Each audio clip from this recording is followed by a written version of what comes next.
how come The Sound of Music is considered one of the biggest classics here in the US, while it's virtually unknown in the countries where the story originated? The movie is based on a stage musical composed by Richard Rodgers with lyrics by Oscar Hammerstein. In the 1940s and 50s, Rodgers and Hammerstein were a famous duo who wrote some of the biggest Broadway musicals of the time, such as Oklahoma, South Pacific, or The King and I. The stage musical of The Sound of Music came out in 1959, and then 6 years later, they filmed the movie directed by Robert Wise, who also did West Side Story, among other films. After just a few weeks, it became the #1 box office film in the country, and eventually one of the most commercially successful movies of all time. It won 5 Oscars and countless other awards, and it became a major success outside of the US too, such as in the UK, Canada, Latin America, the Netherlands, Japan, and Hong Kong, just to name a few. Now, with this huge international success, The Sound of Music was actually the first movie that was completely dubbed in a foreign language. Well, 4 languages to be exact,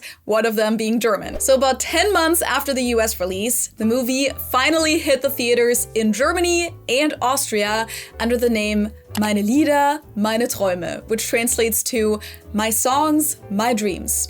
But against all expectations, it was a huge flop. Bad reviews, low ticket sales, and since nobody really knew the Broadway musical either, there just wasn't a whole lot of interest in the movie. I even read that in Salzburg itself, the movie was dropped from theaters after just 3 days.